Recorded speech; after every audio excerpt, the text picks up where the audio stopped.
120 knots to the west. Radio X-Files avec Christian Page et Camille. Oh my gosh, dude. Radio X.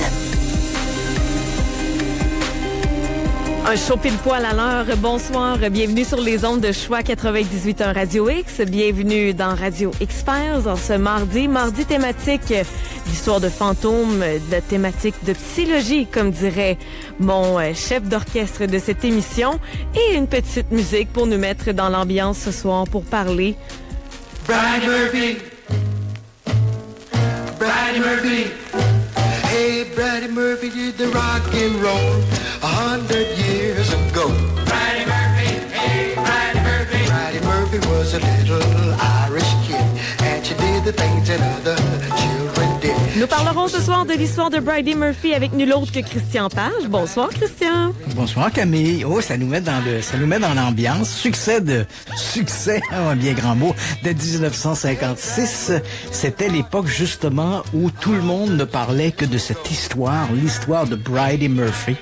Parce que, il faut savoir, donc ce soir, on parle de vie antérieure. On parle de réincarnation. Parce que dans le cas de Brady Murphy, elle va être un des jalons importants qui va donner le ton à l'idée de la réincarnation dans le monde occidental.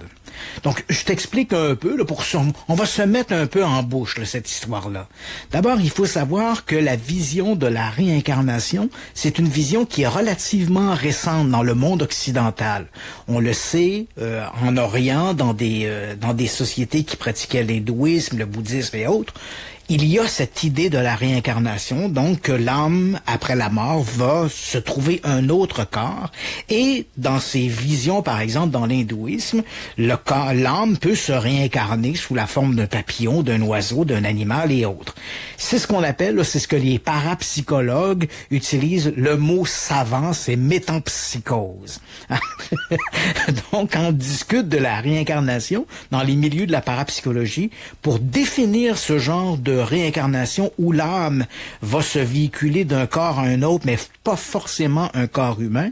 C'est ce qu'on appelle la métampsychose. Okay. Et il faut attendre la deuxième moitié du 19e siècle pour avoir en Occident, et principalement, là, je dirais l'Europe et l'Amérique, une autre vision de la réincarnation qui va se développer. Donc, on a toutes nos histoires de fantômes qui circulent depuis l'Antiquité. On a des récits de fantômes qui auraient été vus à Athènes, j'ai en mémoire un vieux document, une vieille chronique athénienne du 1er siècle où des gens disent, à Athènes, il y a une maison où on refuse d'aller parce la nuit, on entend des hurlements et des bruits de chaînes. Donc, on voit que les histoires de fantômes, souvent très imagées, était populaire et même dans l'Antiquité, on en parlait. Mais vraiment, dans la deuxième moitié du 19e siècle, moi j'aime ça cette émission-là parce que ça me permet c'est le professeur d'histoire en moi qui peut s'offrir un auditoire captif. Donc, dans la deuxième moitié du 19e siècle, va se développer le spiritisme. D'abord aux États-Unis, ça se répand rapidement, ça gagne l'Europe. Inutile de rappeler que c'est bien longtemps avant la radio et la télévision, donc ça devient pratiquement une activité bourgeoise. Les gens se réunissent, on fait tourner des tables et on entretient donc des communications avec les défunts, avec un répertoire, là, 2 coups pour oui, 1 coup pour non, et donc on a ces échanges. Et parmi eux, on va retrouver des gens très importants. Il y a bien sûr les gens du peuple qui s'intéressent ou qui s'adonnent au spiritisme, mais on retrouve également une certaine bourgeoisie et même des têtes couronnées d'Europe qui vont s'adonner. La reine Victoria, par exemple, s'adonnait régulièrement au spiritisme et elle y croyait fortement, cette idée de la communication avec l'au-delà. Et en France, le mouvement spirit, parce qu'il y a le spiritisme, donc la communication avec les esprits, et de ce spiritisme va naître une religion, le spiritualisme. Et le spiritualisme, c'est la religion des esprits. Donc, il y a des enseignements. Les esprits nous communiquent des choses et ces choses vont devenir une forme d'enseignement, vont s'établir un peu comme des dogmes. Et en France, ce mouvement, le spiritisme et le spiritualisme vont tourner autour d'un personnage qui s'appelle Hippolyte Rivail, Rivail. C'est un professeur des petites écoles, comme on dit à l'époque. Il a écrit plusieurs livres pour l'école primaire. C'est un individu qui, au départ, quand le spiritisme commence à se répandre en France, on est aux alentours des années 1850, 1860, ce type, Hippolyte Rivail, est très sceptique par rapport à ça. Donc, au milieu des années 50, à peu près, des amis lui parlent. Ah, il y a toute cette histoire, les gens communiquent avec des esprits, on fait tourner des tables. Ce Hippolyte Rivail est très sceptique. Il dit, parce que c'est un esprit cartésien, hein, il est professeur dans les écoles, tout ça, il développe l'esprit critique. Et là, on lui parle de ses communications avec l'au-delà. Il se dit, faudrait que je voie pour y croire. Hein. C'est une espèce de Thomas dans l'âme. Donc, il va assister à des premières séances de spiritisme et il est captivé par ce qu'il voit et en même temps intrigué. Et peu à peu, ce Hippolyte Rivail va se découvrir lui-même des habiletés de médium. Donc, plus besoin de passer par Madame X ou Monsieur Y. Il suffit à Hippolyte Rivail de s'asseoir devant une table et rapidement, il y a des manifestations qui se produisent. Rivail croit qu'il canalise, hein, qu'il est le canal d'un esprit, d'un druide décédé il y a des siècles, du nom de Allan Kardec. C'est le guide de Hippolyte Rivail, c'est Allan Kardec. Donc, pour l'univers, pour le milieu du spiritisme et du spiritualisme en France, Hippolyte Rivail va devenir Allan Kardec. Il va écrire des ouvrages éminemment importants dans l'histoire du spiritisme, notamment le livre des esprits, le livre des médiums, et avec Allan Kardec, alias Hippolyte Rivail, on voit apparaître les fondements de cette religion, le spiritualisme. Et l'un des enseignements, et là tu me dis, mais où est-ce qu'il s'en va avec ça? J'y arrive.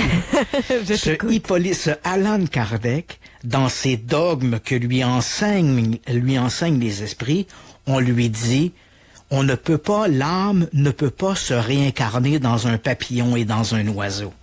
L'âme, et c'est le principe même de la réincarnation dans le monde occidental, c'est le principe, on pourrait presque appeler ça le principe du kardécisme. La règle d'or, c'est naître, mourir, renaître et progresser sans cesse. Telle est la loi. Et c'est d'ailleurs, cette phrase, elle est si importante que quand on visite le cimetière du Père-Lachaise à Paris, la tombe d'Allan Kardec, alias Hippolyte Rivail, c'est la tombe la plus fleurie du cimetière. À tous les jours, des gens vont porter des fleurs sur la tombe d'Hippolyte Rivail. Et c'est amusant parce que peu de gens, en dehors des milieux spirites, peu de gens savent qui est ce mystérieux Allan Kardec. Et quand tu visites le cimetière du Père-Lachaise, tu t'attends à ce que la tombe la plus fleurie du cimetière soit la tombe de Sarah Bernard, la tombe d'Edith Piaf, la tombe de Jim Morrison, mais ce n'est pas le cas. La tombe la plus fleurie du cimetière, c'est la tombe d'Allan Kardec. Chaque jour, des gens viennent déposer des couronnes, des hordes de fleurs. La tombe disparaît littéralement sous les fleurs, et principalement durant la période d'été où on laisse les fleurs pendant 2 ou 3 jours avant que les gardiens du cimetière les ramassent. C'est une tombe qui est magnifique, elle ressemble à un gros monolithe, et sur le fronton du monolithe, on peut lire « Naître, mourir, renaître et progresser sans cesse ». Telle est la loi. Mais donc, avec la même espèce. C'est ce que lui voulait préciser. Oui, bien sûr. Donc, un être humain ne peut pas se réincarner dans un oiseau parce que on voit pas comment l'âme pourrait progresser. Le principe du spiritualisme, c'est que l'âme doit progresser, s'améliorer pour une réincarnation suivante, pour que l'âme puisse atteindre de plus haut niveau vers le nirvana, vers la bonté céleste, si on peut dire ça comme ça. Donc, c'est l'idée de Kardec. Et cette idée-là, où les gens se réincarnent dans d'autres êtres humains, c'est le premier fondement de la réincarnation tel que nous, le monde occidental, nous le voyons. Avec cette vision-là, on s'écarte énormément de la vision de la métempsychose entretenue par les hindouistes, par exemple, parce que pour la vision occidentale, si la réincarnation existe, l'âme ne peut progresser que d'un être humain à un autre. Okay. Donc, on a notre premier fondement qui a été annoncé par ce Allan Kardec, alias Hippolyte Rivail, qui va décéder en 1869, et avec le nom, et on le désigne encore aujourd'hui, et avec raison, comme étant le pape du spiritisme ou le pape du spiritualisme parce qu'il est celui qui va mettre en place les premières règles de cette nouvelle religion basée sur les enseignements des esprits. Et là, il va falloir attendre l'événement qu'on appelle l'événement Bridey Murphy pour avoir la seconde démonstration qui va formaliser, si je puis dire, notre vision que l'on a de la réincarnation. Donc, allons-y tout de suite pour cette Bridey Murphy. Qui est-elle? On entend dans notre chanson qu'on a fait entendre au début, Bridey Murphy était une enfant du 19e siècle. En fait, Bridey Murphy, son histoire est un peu celle de Allan Kardec. Elle va être en fait la voix qui va parler à travers d'une jeune femme qui s'appelle Virginia Tighe. Donc notre histoire qui est cette Virginia Tighe, elle est née à Chicago en 1923. Elle a grandi avec ses parents naturels jusqu'à l'âge de 3 ans. Ses parents ont divorcé. Après le divorce, Virginia a été confiée à l'un de ses oncles et bien sûr à l'épouse de cet oncle. Et elle va grandir donc dans la banlieue de Chicago. À 20 ans, elle épouse un soldat qui malheureusement décède l'année suivante au combat. Elle va déménager à Denver au Colorado où elle va rencontrer un homme d'affaires qui s'appelle Hugh Bryan Tighe. Ils se marient et éventuellement Virginia Tighe va avoir 3 enfants. Jusqu'ici, c'est l'histoire d'une femme dans les années 50, comme on en connaît, hein, la bonne mère au foyer qui élève ses enfants et qui s'occupe de sa petite maisonnée. La femme au foyer parfaite. Et voilà que, bon, évidemment, elle est loin du paranormal, loin de la réincarnation. Tout ça ne fait pas partie de sa préoccupation. Donc, entre-temps, comme je l'ai mentionné, elle s'est remariée avec Bryan Tighe. Ils ont déménagé au départ. Ils vivaient à Denver, au Colorado. Ils vont déménager au sud de Colorado Springs, dans une petite ville qui s'appelle Puebla. Et donc, c'est là qu'on les retrouve en 1952. Et en 1952, on voit apparaître des formes de divertissement qui touchent parfois le domaine du paranormal. C'est l'exemple, par exemple, des magiciens qui font du mentalisme. Qu'est-ce que le mentalisme? Oui. C'est un art. Hein? J'ai des bons amis qui sont mentalistes, sont extraordinaires ici au Québec. Et donc, les mentalistes, c'est un art qui est voisin de la magie où entre guillemets, le magicien, le prestidigitateur, nous donne l'impression qu'il a des pouvoirs surnaturels. Il donne l'impression qu'il est capable de lire dans nos pensées, de deviner d'avance ce que l'on va dire, ce que l'on va écrire, ce que l'on va dessiner. Donc vraiment, quand on est face à un très bon mentaliste, on a réellement l'impression que l'individu est doué de pouvoirs surnaturels. Mais bien sûr, c'est une forme de magie. Il y a toujours un truc. Et donc, dans les années 50, on voit apparaître ces mentalistes qui se distinguent, qui apprennent de plus en plus à se distinguer des magiciens de foire ou des magiciens à grand déploiement, à la Harry Houdini. Et en même temps, on voit apparaître une autre forme de divertissement qui est l'hypnose. Donc, de plus en plus, on voit des hypnotistes, des hypnotiseurs, comme ils se nomment sur scène. On en a eu au Québec, on a eu notre foire des hypnotiseurs au Québec dans les années 50-60. Pour les plus âgés, peut-être vont-ils se rappeler de Domino, hein, qui a fait des belles soirées de cabaret. On allait sur place et là, Domino choisissait des gens dans la salle, nous hypnotisait, il nous faisait faire toutes sortes de choses plutôt rigolotes. Bon, aujourd'hui, on a Mesmer qui fait exactement la même chose. Il utilise le pouvoir de l'hypnose et pour nous faire faire finalement des trucs qui sont tout à fait invraisemblables et qu'on ne ferait pas en temps normal. Donc, et c'est un peu mystérieux. Qu'est-ce que c'est que l'hypnose, l'hypnotisme? Donc, dans les années 50, c'est comme une nouvelle forme de magie dont on ne saisit pas tout à fait les méandres tellement que c'est complexe. Et c'est là qu'on retrouve notre Virginia Tighe. Hein. Tout ça semble s'éloigner, mais crois-moi, on va tout regrouper ça ensemble. On est en octobre 1952. Les Tighe, Virginia Tighe et son époux, Hugh Bryan, sont invités à une soirée par des amis, une espèce de soirée de mariage, et on a invité des artistes, danseurs, musiciens et autres. Donc, c'est un grand happening. Et parmi les gens qui sont là, il y a un hypnotiseur, un dénommé Bernstein qui est là, et qui, lui, donc, veut montrer à quel point l'hypnose...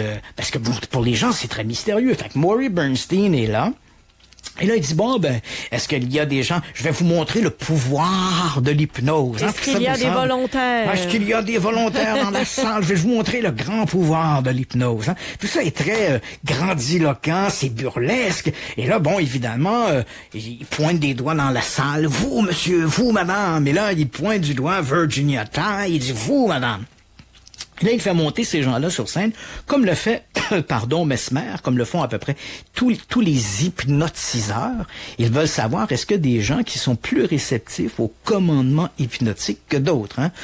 Et là, bon, évidemment, c'est les trucs simples, hein? Mettez vos mains, liez vos mains ensemble. À 3, je vais vous dire, vos mains sont soudées. Et là, donc, à 3, les gens ont toutes les mains soudées. Et là, il dit, essayez de vous dégager. Et là, évidemment, si on a pris 20 candidats, ben, sur les 20 candidats, il y en a 7 ou 8 qui vont défaire leurs mains. Donc, ces gens-là sont moins réceptifs à la commande hypnotique. Ce que rencontre Maury Bernstein, c'est que Virginia Tighe, elle est excessivement réceptive à ce contact, à cette suggestion hypnotique. Donc, évidemment, on lui fait faire des choses, on reste dans la décence, hein, tout ça amuse le groupe, mais Bernstein est fasciné de voir à quel point Virginia Tighe est réceptive à l'hypnose. À ce moment-là, Virginia Tighe a 28 ans, donc elle trouve ça plutôt rigolo, cette histoire de l'hypnose, et Bernstein... Et là, je veux pas choquer personne, là. Bernstein, je peux le dire Bernstein ou Bernstein, là. Bon, tout dépend de la prononciation. Et j'ai souvent entendu les deux prononciations, pardon. Oui. Donc, Bernstein dit, va réussir à convaincre le mari de Virginia Tighe. Il dit, ça m'intéresserait d'approfondir avec votre épouse toutes sortes d'aspects de l'hypnose. Et à ce moment-là, il faut dire qu'on est à un moment charnière. Bernstein n'est pas le premier à avoir l'idée d'hypnotiser des gens pour les ramener dans leur passé, voire même dans des vies antérieures. En fait, on a commencé à faire ça depuis les années 1930, mais on le fait avec une certaine légèreté et on y croit plus ou moins. Hein, ça nous amuse, on dit c'est de l'imagination. Mais en même temps, à cette époque, on croit que l'hypnose et la mémoire fonctionnent de pair. On est convaincu que l'hypnose est un excellent outil pour raviver la mémoire ou raviver les souvenirs. Je vais en décevoir plusieurs sûrement, mais ça c'est de la foutaise, là, mais aujourd'hui, toutes les recherches menées sur l'hypnose et sur les sciences cognitives montrent que la pire chose que tu peux utiliser pour raviver des souvenirs effacés ou oubliés, c'est l'hypnose. Ça ne fonctionne pas. Dans le seul univers où on continue de croire que l'hypnose et la mémoire fonctionnent bien ensemble, c'est dans l'univers du paranormal. Donc, on prend des gens, on les hypnotise, on les envoie dans les vies antérieures, on prend des gens, on les met sous hypnose, on leur fait raconter leur vie, leur enlèvement par des extraterrestres. Mais c'est la seule place où tu vas trouver ça. Dans le domaine, si on sort de cette grande bulle du paranormal, et tu vas dans le domaine de la psychologie, de la psychiatrie, des neurosciences, des sciences cognitives, tout le monde sait depuis au moins 30 ans que l'hypnose ne sert absolument à rien pour raviver la mémoire ou des souvenirs oubliés. Au mieux, ça ne fera rien. Au pire, c'est que sous hypnose, sous une commande hypnotique, c'est un état altéré de la conscience, l'hypnose, les individus ne sont plus capables de faire la distinction entre la réalité et le fantasme. Donc, si je te pose la question, je te dis, voilà, Camille, tu as assisté à un vol de banque, est-ce que tu t'en rappelles? Non, je ne m'en rappelle pas. OK, parfait. Essayons d'avoir même si tu ne t'en rappelles pas, essayons avec l'hypnose d'avoir une description de l'agresseur. De quelle couleur, par exemple, était son manteau? Si pour toi, ta couleur favorite est le bleu, tu as 9 chances sur 10 de me dire que le manteau de l'agresseur était bleu. Ah, mais là, la fiction est en train de briser tout, Christian. Voilà, on est persuadé. Donc voilà, donc ce scénario que tu t'inventes au fur et à mesure sous hypnose pour essayer de donner un corps ou un narratif à l'expérience, au sortir de ton état hypnotique, tu auras la conviction que ce souvenir est bien réel. C'est ce qu'on appelle dans le domaine des pas des pseudosciences, mais des neurosciences, c'est ce qu'on appelle le faux souvenir. On a créé un souvenir en toi qui n'est pas vrai. Et pour toi, ce souvenir-là d'avoir été victime d'un vol de banque par un agresseur qui avait un blouson bleu deviendra pour toi aussi réel que le souvenir que tu es allé chez IGA, par exemple, faire ton épicerie. Et tu ne pourras plus faire de distinction entre le faux souvenir et le véritable souvenir. C'est pourquoi, depuis une trentaine d'années maintenant, les psychologues et les psychiatres sont excessivement prudents sur l'utilisation de l'hypnose lors de séances d'hypnothérapie ou parce qu'il y a beaucoup de gens qui présentent ça comme étant de la thérapie ou de l'hypnothérapie, mais là on est voisin des pseudosciences, là. Donc il faut faire attention, si ce n'est pas fait par un professionnel, on risque d'induire l'individu dans l'erreur et de lui faire imaginer des choses qui ne se sont jamais produites. Mais bon, on n'entrera pas dans ce détail-là. Il y aurait tout un débat à faire et je crois que ce sera un débat qu'on pourrait faire entre des psychologues et des psychiatres, des neuroscientifiques, ce que je ne suis pas. Mais par contre, dans les années 50, on croyait fermement cette réalité-là. Parce que sous hypnose, les gens racontaient toutes sortes de choses. Ils étaient capables de raconter des souvenirs de leur enfance. Je me rappelle, par exemple, quand j'avais 1 an. Aujourd'hui, on sait dans le domaine des sciences cognitives que le cerveau ne peut pas conserver le souvenir d'un événement alors que le cerveau est en plein développement à ce moment-là. À l'âge de 1 an, si quelqu'un te dit, Camille, qu'il se rappelle des choses quand il avait 1 an ou 1 an et demi, c'est un faux souvenir. À partir de quel âge? À partir de 3 ans, à peu près, le cerveau est assez formé pour pouvoir emmagasiner des souvenirs bien réels. Okay. Mais avant l'âge de 3 ans, mettons avant l'âge de 2 ans et demi, ça devient excessivement problématique. Et avant l'âge de 2 ans et demi, c'est de la foutaise. Donc les gens qui disent, moi je me rappelle par exemple, à 1 an, j'étais dans mon berceau et le berceau s'est renversé, puis je me rappelle, j'avais mon ourson en peluche. C'est parce que ses parents lui ont raconté cette anecdote-là, des oncles, des tantes lui ont raconté cette anecdote et se l'est recréée dans sa mémoire, mais il ne peut pas, physiquement, neurologiquement parlant, il ne peut pas avoir gardé le souvenir de cet événement-là alors qu'il avait 1 an. C'est impossible. D'accord. Donc, mais on sait pas ça dans les années 50. On s'imagine que le cerveau est une banque extraordinaire, une espèce comme de disque dur, même si l'ordinateur n'existe pas, mais on pourrait faire l'analogie un peu comme un disque dur et l'information que l'on met dessus reste gravée. Il suffit d'avoir le bon logiciel pour aller chercher l'information. Et on croit dans les années 50 que ce bon logiciel, c'est l'hypnose. Donc, Bernstein s'entend avec Virginia Tighe, avec son mari, pour pouvoir procéder à des séances où il va placer sous hypnose Virginia Tighe et faire une exploration de sa vie passée, donc de son enfance, de sa petite enfance, et peut-être même d'aller plus loin. Et donc, Virginia Tighe, toujours très réceptive aux commandes, tout ça va se passer dans la résidence des Tighe, qui se trouve, comme je l'ai mentionné, à Puebla, et ça va durer pendant 11 mois, et il y aura 6 séances durant ces 11 mois, des séances de 2 heures, dans lesquelles Bernstein va placer Virginia Tighe sous hypnose. Au début, et bien sûr, elle raconte des événements qui font partie de sa vie bien réelle, dans sa vie actuelle. Elle se rappelle quand elle avait 16 ans, par exemple, qu'elle est allée au bal. Elle a même fréquenté l'université, la Northwestern University en banlieue de Chicago. Donc, elle raconte des événements alors qu'elle était à l'université.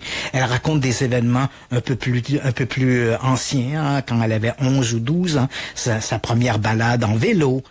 Et voilà que Bernstein l'amène peu à peu vers une vie qui n'était pas la sienne, une vie antérieure. Et c'est au moment où elle aborde cette vie antérieure qu'elle va révéler la vie de Bridey Murphy. J'ai pour toi un petit spécial ce soir, un petit extrait d'une séance d'hypnose entre Bernstein et Virginia Tighe, et c'est la première fois qu'elle va dire à Bernstein qu'elle est Bridey Murphy. On écoute ça. Now you're going to tell me what scenes came into your mind. What did you see? What did you see? What is your name? Friday. Your name is what? Friday. Don't you have any other name? Friday Murphy. And where do you live? I live in Cork. Cork. Is that where you live? Mm-hmm. And what is the name of your mother? Kathleen. And what is the name of your father? Duncan. Duncan Murphy. How old are you? 4. 4 years old. And you scratched the paint off your metal bed? Yes. Scratch the paint off. All right. OK, donc elle a 4 ans, là. Elle a, au moment où elle raconte ça, elle a 4. Écoute, j'en ai des frissons parce que pour les gens qui connaissent l'histoire du paranormal, c'est l'histoire qui est en train de s'écrire, là. Donc, Virginia Tighe raconte l'histoire de Bridey Murphy. Elle raconte sous hypnose, donc, qu'elle est née à Cork, en Irlande. Elle est née à la fin du 18e siècle. Elle est née en fait en 1798. Elle va vivre jusqu'en 1864. C'est ce qu'elle raconte toujours sous hypnose, on s'entend bien. Elle va décéder à l'âge de 66 ans. Elle va décéder des suites d'une mauvaise chute. Elle s'est blessée à la hanche. Il va y avoir des complications et elle va décéder à l'âge de 66 ans. Sous hypnose, on l'a vu là, dans le court extrait qu'on a entendu. Elle dit que sa mère s'appelle Kathleen, que son père s'appelle Duncan Murphy, bien sûr. Son père, elle va raconter plus longuement dans la séance, elle raconte que son père est avocat. Elle dit également qu'elle a un frère qui s'appelle également Duncan, Duncan Junior. Elle dit que toute la famille vivait à Cork, dans un lieu dit les Meadows. Elle dit que c'est une petite bourgade qui a plusieurs maisons, et elle vit là, les Meadows. Elles font partie évidemment d'une classe assez aisée, une classe bourgeoise. Le père est avocat. Elle raconte qu'à 17 ans, et là évidemment tout ce que je te raconte là, il faut prendre ça avec un grain de sel. C'est ce qu'elle raconte sous hypnose. Oui, On va revenir après à ça. Là. Donc, elle dit à 17 ans qu'elle a épousé un certain Sean Bryan McCarthy, qui était lui aussi un avocat de profession. Donc, elle épouse ce McCarthy. Elle dit également que ce McCarthy enseignait le droit à la Queen University de Belfast. Et elle va d'ailleurs déménager, parce qu'on est en Irlande, elle va déménager d'ailleurs à Belfast après son mariage avec Monsieur McCarthy. Elle raconte également qu'elle n'a jamais eu d'enfant. Et donc, ça, c'est pour ce qui est de sa vie. Elle raconte également, à travers cette conversation qu'elle a avec Bernstein, au cours de ces fameuses séances qui vont durer pendant 11 mois, elle raconte des détails tout à fait anecdotiques, mais tu vas voir qu'ils ont leur importance. Elle dit, par exemple, qu'elle se rappelle avoir lu un livre qui s'appelait The Green Bay. Elle dit qu'elle s'est mariée à l'église Sainte-Thérèse de Belfast. Elle dit que son mariage, durant le mariage, avec les invités, tout ça, il y avait des danses, et elle dit que selon une tradition locale, les gens qui étaient là, qui dansaient avec elle, mettaient de l'argent dans les poches de sa robe de mariée. Donc, c'est très anecdotique quand même comme information, mais bon, on en prend note. Elle raconte également qu'elle voyage dans la région, elle va voir ses parents à Cork, elle revient à Belfast, ils font le trajet là, soit sur des carrioles ou soit en train, et elle raconte avec beaucoup de détails les paysages qu'elle voit. À un moment donné, Bernstein lui dit, OK, regarde autour de toi, qu'est-ce que tu vois? Et là, elle décrit des parcs, elle décrit des moutons, des élevages. Donc, elle met beaucoup de détails sur sa description, disons, géographique ou de l'environnement dans lequel elle se trouve. Elle se rappelle aussi qu'elle achetait, lorsqu'elle était petite fille, elle achetait des friandises chez un commerçant du nom de Monsieur Farr, F-A-R-R. Okay. Elle dit, j'achetais mes friandises chez Monsieur Farr. Et on l'a entendu aussi un peu dans l'extrait, là, juste au moment où le son diminue, là, quand j'ai coupé l'extrait, lorsqu'elle se retrouve à l'âge de 4 ans, elle dit, je suis en train de gratter la peinture sur mon lit en acier. Oui. Donc, elle dit que quand elle était petite fille, elle dormait dans un lit en acier. Tout ça fait partie de la biographie de cette Bridey Murphy, là, qui aurait vécu là, surtout dans la première moitié du 19e siècle. Cette histoire-là, elle est si extraordinaire, tellement documentée, tellement convaincante, parce que sous hypnose, Virginia Tighe, à certains moments, elle revit un peu les événements dramatiques qui ont marqué sa vie sous les traits de Bridey Murphy. Donc, les premiers compte rendu de ces pas de ces interrogatoires, mais ces discussions sous hypnose sont publiés dès l'automne 1954 dans le journal le Denver Post, qui va faire d'ailleurs 2 séries d'articles très importants sous la plume du journaliste William Barker, qui va décrire un peu les séances qui se passent sous, bien sûr, la tutelle, le commandement de Bernstein.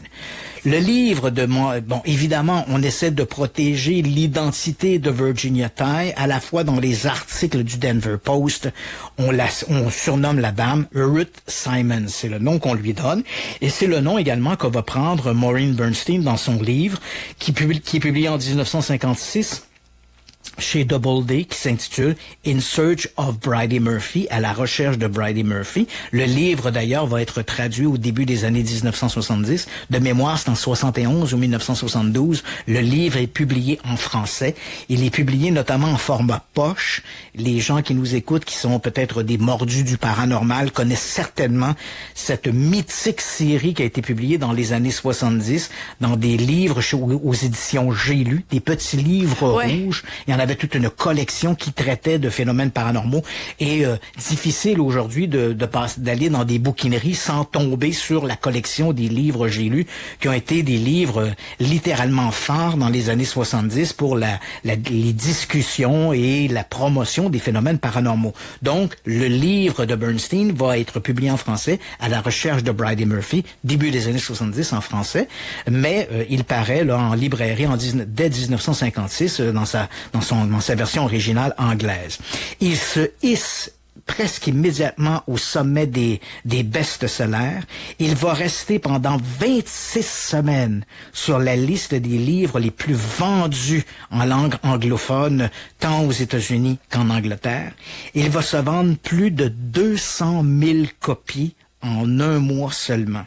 Et, conséquence assez inattendue, les livres qui traitent de l'hypnose vont connaître une augmentation de 25% de leur vente. Et aujourd'hui, le livre À la recherche de Bridey Murphy ou In Search of Bridey Murphy s'est traduit en plus de 30 langues et il est toujours disponible et publié dans plus de 34 pays. Tu vois l'importance que cet événement-là a eu sur l'histoire du paranormal et surtout sur l'histoire de la réincarnation. Avec l'histoire de Virginia Tighe alias Bridey Murphy, on entre réellement dans ce questionnement. Est-ce qu'il est possible que la réincarnation existe et peut-on avoir des souvenirs en utilisant des mécanismes comme l'hypnose, aller chercher de l'information concernant ces vies antérieures?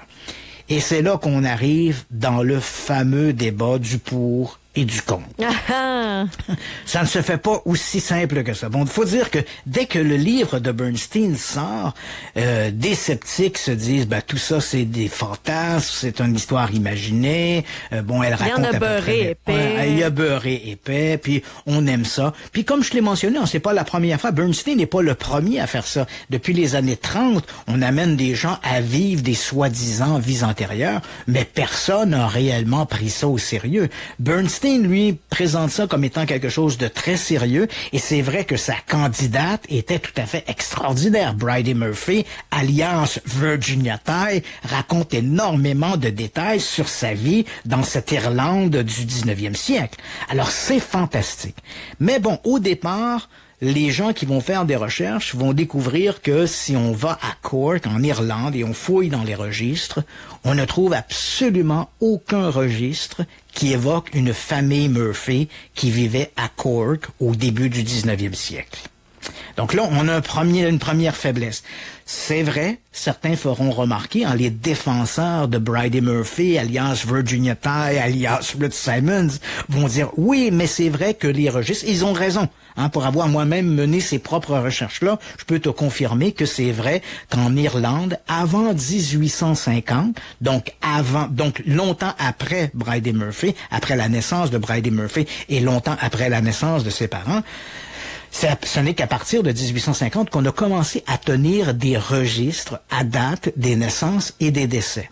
Ah. Tous les décès et toutes les naissances antérieures étaient enregistrés dans les églises locales, mais c'était fait à la va comme je te pousse. Donc, on enregistrait une naissance sur 3, un décès sur 10. Donc, il faut pas trop se fier aux archives irlandaises avant 1850. Et c'est tout, sachant qu'aujourd'hui, le certificat de naissance fait foi de tout, là. Oui. Et tu as tout à fait raison. C'est ta preuve d'existence. Je trouve ça farfelu, mais c'était autre époque. Ah oui, une autre époque. Et bien sûr, tu comprends que ça tombe plutôt bien. Pour les défenseurs de Bridey Murphy, ça tombe plutôt bien qu'elle soit née dans une période où les registres n'étaient pas réellement tenus à date. En revanche, en fouillant dans les mêmes archives, ça fera pas plaisir aux sceptiques, là, mais il faut quand même le dire, on a trouvé un registre qui mentionne bel et bien à Cork un homme du nom de John McCarthy qui correspond à peu près à l'âge que donnait Bridey Murphy de son époux qu'elle va épouser alors qu'elle a 17 ans. Le problème, c'est est-ce que ce John McCarthy est le John McCarthy qui va être éventuellement l'époux de Bridey Murphy? On l'ignore parce qu'on n'a pas retrouvé d'acte de mariage et en dehors d'un acte de naissance à propos de ce John McCarthy qui a à peu près 21-22 ans au moment où Bridey Murphy va l'épouser alors qu'elle n'a que 17 ans. On perd sa trace à ce John McCarthy. On ne sait plus où il est, on ne sait pas où il va. Donc, si tu veux te ranger du côté de Bridey Murphy, tu peux toujours dire, on a retrouvé la trace de John McCarthy, mais pour un historien, c'est un peu faible. Un nom dans un registre, c'est un peu faible. Bridey Murphy dit qu'elle s'est mariée à l'église Sainte-Thérèse de Belfast. Le problème, c'est que l'église Sainte-Thérèse de Belfast n'a été construite qu'en 1911. Donc, longtemps après la mort présumée de Bridey Murphy. Donc ça, c'est malheureusement un point faible. À en croire Virginia Tighe, lorsqu'elle était enfant, Bridey Murphy dormait, comme on l'a entendu dans l'enregistrement, elle dormait dans un lit en acier. Elle dit, je grattais la peinture sur le lit en acier parce que je trouvais que papa l'avait repeint d'une couleur que je n'aimais pas. Le problème, c'est que les lits en acier n'ont fait leur entrée en Irlande qu'à partir de 1850. Donc, et à ce moment-là, si les lits en acier arrivent en Irlande en 1850, Bridey Murphy a alors 52 ans. Donc, un peu vieille pour gratter la peinture sur son lit d'enfant. Beaucoup d'incohérences historiques, là. Oui, donc voilà, à cette époque, les lits étaient toujours faits en bois. Donc, théoriquement, au début du 19e siècle, Bridey Murphy devait dormir dans un lit en bois. On a vérifié aussi la Queen University. Elle dit, mon époux, Monsieur McCarthy, enseignait le droit à la Queen University. Quand on a vérifié, on découvre que la Queen University n'a été inaugurée, en fait, qu'au tout début du 20e siècle.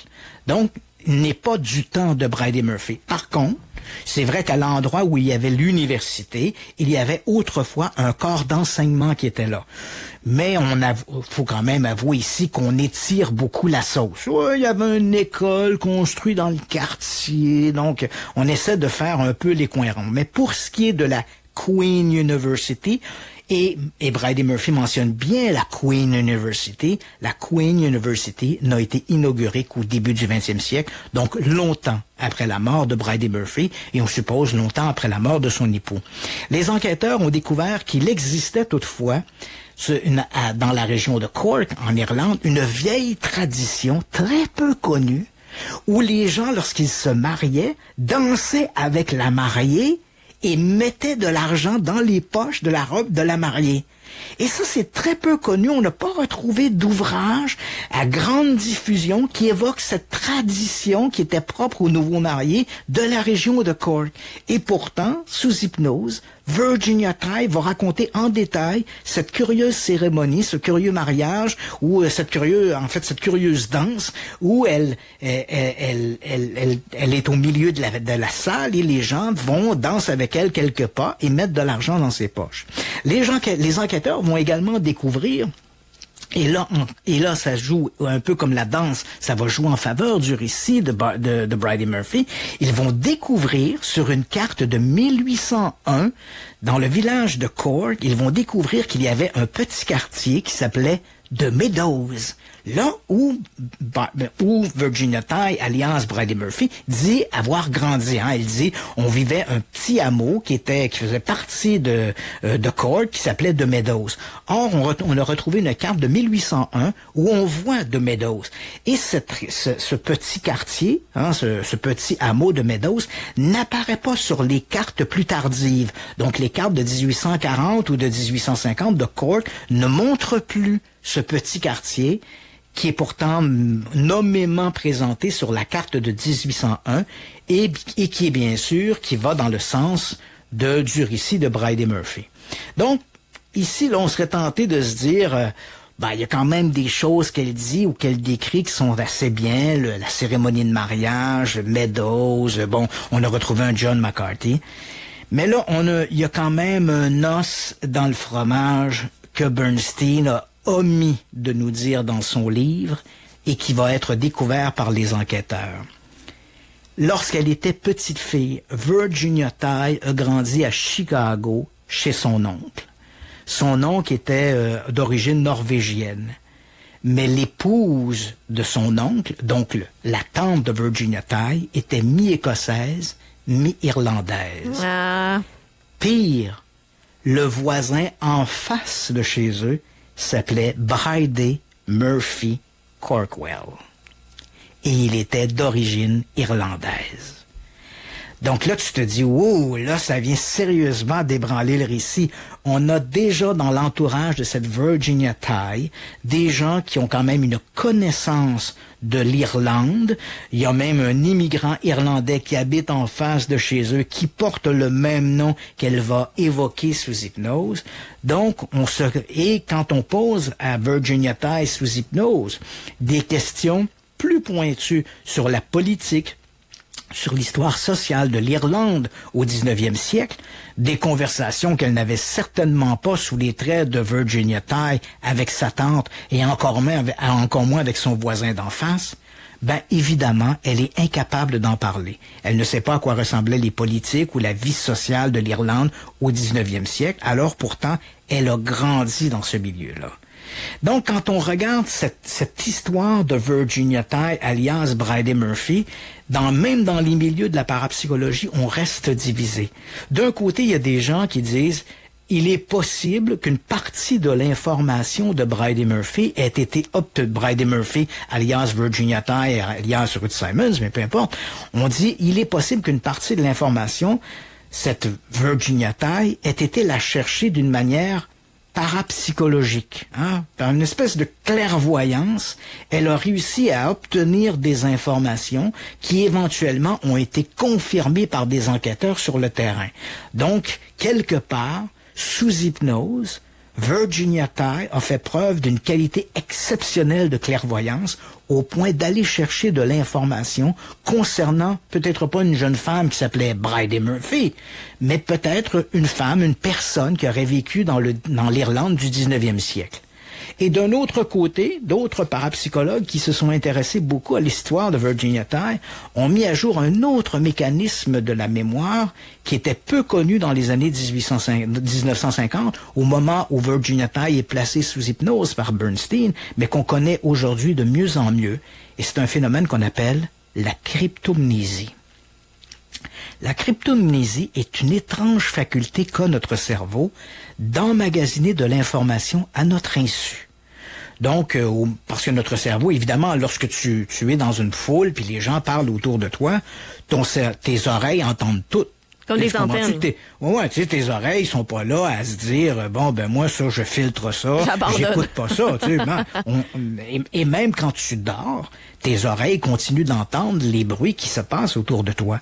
C'est ton cerveau qui fait le filtre. Hein? Par exemple, si ton chat marche dans la pièce, tes oreilles entendent le bruit du chat qui marche, mais ton cerveau se dit, je ne la réveillerai pas, parce que c'est quelque chose de tout à fait normal. Ah, le mien, il marche pas. Parce que quand mon chat, il passe. Mais dès que quelque chose, des fois, ça peut être très, très subtil, mais quelque chose d'anormal, par exemple.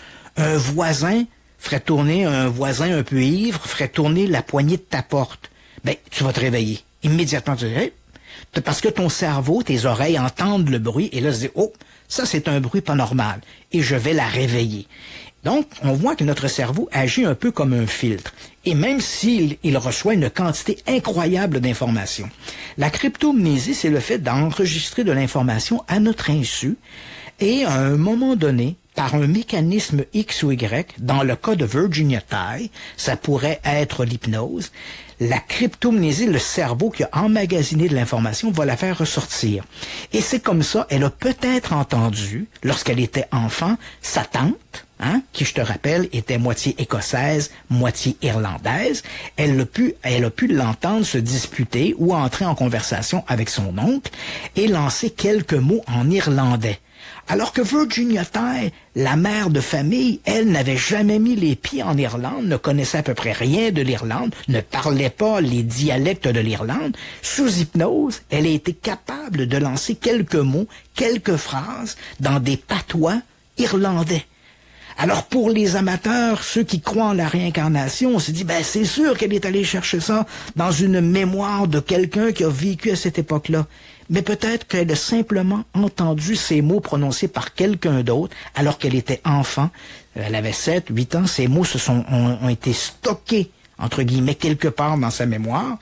Et il aura suffi des séances d'hypnose de Maury Bernstein pour raviver ces souvenirs-là. Et elle est allée chercher d'autres informations. Peut-être que quand elle était enfant, elle a vu à la télé des images de l'Irlande. Elle a pu s'inspirer de ça. Ces images ont été conservées. Elle a peut-être lu un ouvrage qui parlait de son héroïne, qui était peut-être allée faire un voyage en Irlande. Tu sais, du genre Martine en Irlande ou des trucs comme ça. Mais évidemment, tout ça a été, dans sa vie d'adulte, tout ça est relayé très très loin dans sa mémoire. Et l'hypnose a pu mettre en parallèle ses souvenirs, cette cryptomnésie, donc ces souvenirs enterrés, qui ont été curieusement déterrés par les séances d'hypnose. Mais c'est sûr que ça ne répond pas à toutes les explications. Il y a des détails que Virginia Tighe a racontés sous hypnose qui sont particulièrement criants de vérité. Et donc, on reste un peu indécis entre la réalité d'un récit d'une vie antérieure ou le récit ravivé par l'hypnose avec un mécanisme de cryptomnésie. On l'ignore. Mais une chose est certaine, l'histoire de la réincarnation a connu un momentum avec l'histoire de Bridey Murphy. Il y a eu une vision de la réincarnation avant Virginia Tighe, alias Bridey Murphy, et une vision de la réincarnation après Bridey Murphy. Tout ça a changé un peu la donne, et encore aujourd'hui, on reste divisé sur l'importance parapsychologique de l'expérience, mais on n'a aucun doute sur l'importance historique de l'événement dans l'histoire de la parapsychologie. Ben merci, Christian. Est-ce qu'on se laisse avec un extrait du film qui a été fait basé sur cette histoire-là? Ah oui, ça c'est le fun, parce que bon, on a fait le film In Search of Bridey Murphy. Dans le film, bien sûr, on donne au nom de la femme s'appelle Ruth Simons, parce que les articles de journaux, les livres, le livre de Bernstein présentait Virginia Tighe sous le pseudonyme de Ruth Simons. Et tu vas voir, j'ai choisi un extrait du film parce que bon, il n'y a pas de bande-annonce. C'est un film qui date de 1956, 57. Dans ces années-là, on n'avait pas la bande-annonce. Mais je l'ai à la maison, le film, et j'ai choisi un passage du film où on voit exactement la scène que je t'ai fait entendre sous hypnose. Lorsque Bernstein dit à Virginia Tighe, qui es-tu? Je m'appelle Bridey Murphy. On a entendu la véritable bande audio. Et vous allez voir à quel point, peut-être à cette époque-là, on était plus préoccupé quand on disait basé sur une histoire vraie, on était plus préoccupé d'être proche de la réalité. Parce que, écoute, le discours, il est mot à mot la transcription de la bande audio enregistrée par Bernstein. Donc voici maintenant, c'est pas la bande audio originale que vous allez entendre, mais bel et bien un extrait du film In Search of Bridey Murphy, et vous allez pouvoir être à même de juger à quel point la scénarisation est demeurée proche de la réalité des bandes enregistrées par Bernstein. Ce sera avant de faire une courte pause et on va être de retour tout de suite après dans Radio X-Files. Because in a moment we're going to try and go even further back. Haven't you gone back far enough? Ruth, would you sooner not go back any further? Don't mind. All right. we're going to drift back through time and space. Back, back, as far back as your memory can go. Whatever you see, try and tell me about it.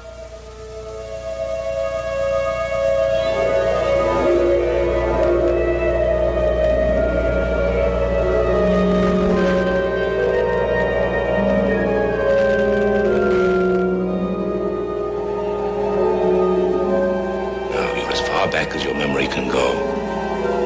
Can you still see yourself? Yes.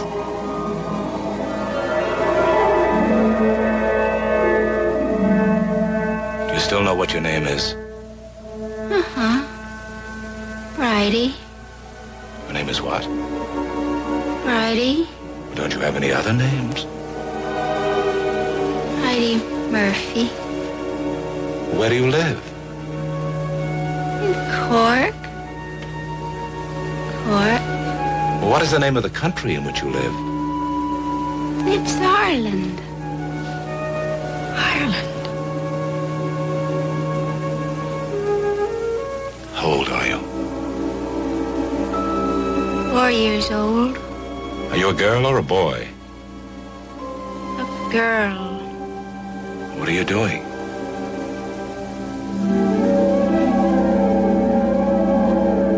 I scratched the paint off all my bed. Just painted it and made it pretty.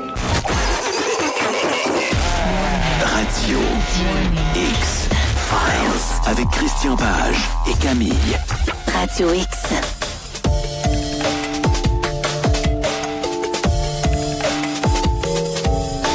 À 19h54, on peut pas se laisser, Christian, sans que je te pose cette question-là. Je te donne mes théories après avoir parlé de l'histoire, de l'affaire de Bridie Murphy. On a parlé effectivement que les ufologues... Oui, les ufologues, c'est ceux qui s'intéressent aux ovnis. Oh, non, ouais. non, mais les experts, tiens. Les parapsychologues. Les parapsychologues, beaucoup intéressés à ça. Les parapsychologues, merci beaucoup. On dit, bon, peut-être que c'est la cryptonésie, est-ce qu'on ou encore elle s'est appropriée des souvenirs d'enfance d'une autre personne.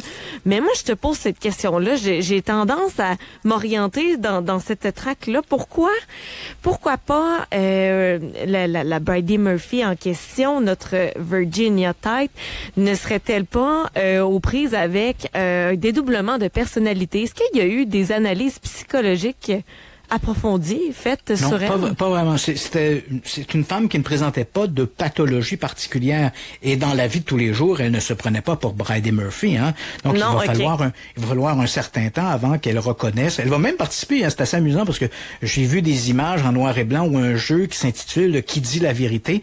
Puis on a eu ça un peu le même jeu au Québec. Hein? C'est 3 personnes qui disent « Je m'appelle Jean-Paul Dubé. Je m'appelle Jean-Paul Dubé. Puis je m'appelle Jean-Paul Dubé. » Donc, les 3 s'appellent Jean-Paul Dubé. Puis il raconte j'ai été électricien. Fait que là, il faut que le panel détermine qui est le vrai Jean-Paul électricien. Okay.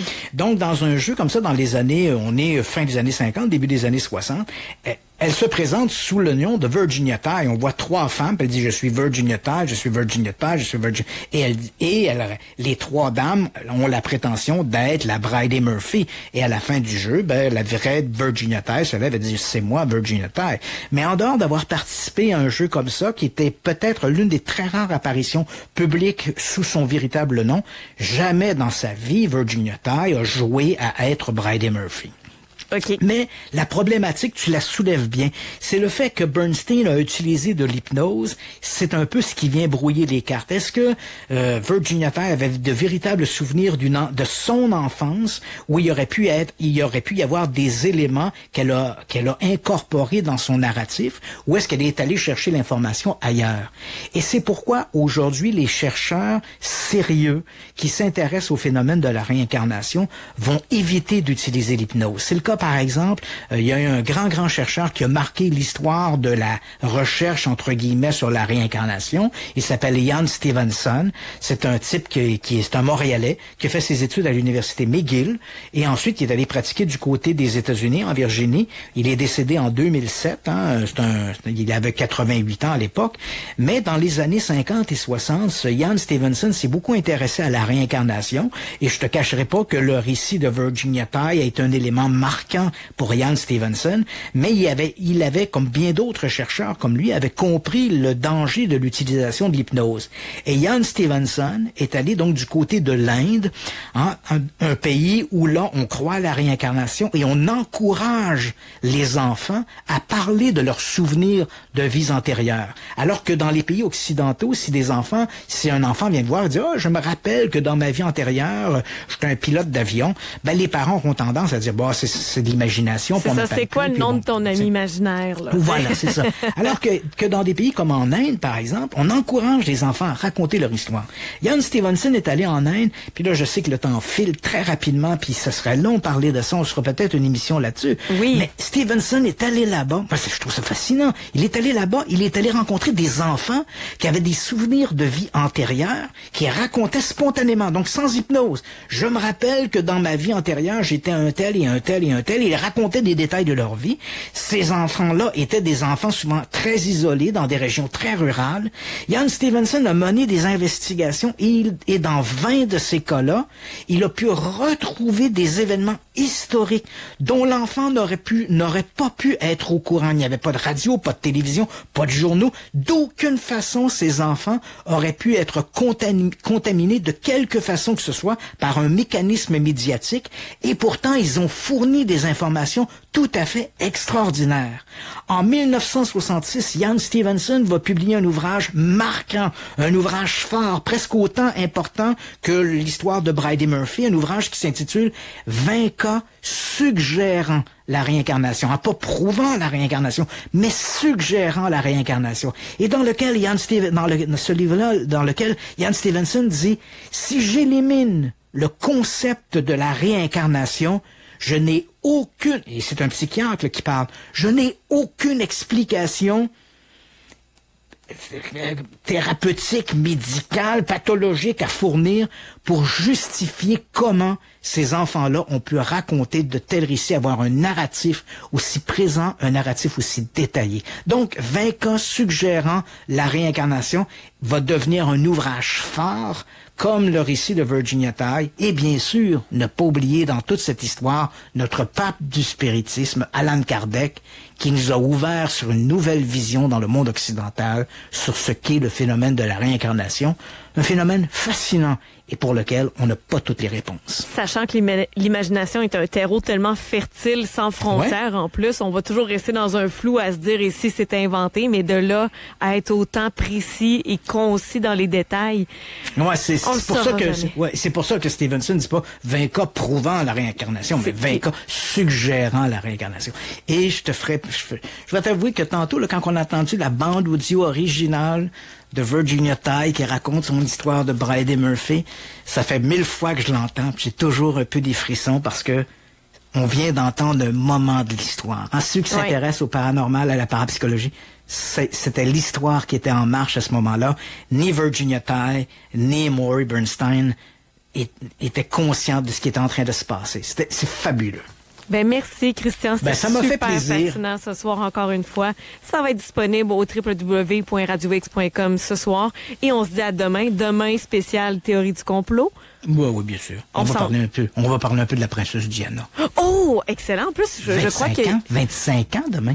C'est pas longtemps. Ma mère, elle me dit que j'ai perdu mon nombril quand elle est décédée. Fait que tu vois, ça trahit mon âge. Le mien était déjà sec. Bonne soirée, parle Camille. à toi aussi. À demain, Christian. Bye bye. Ciao.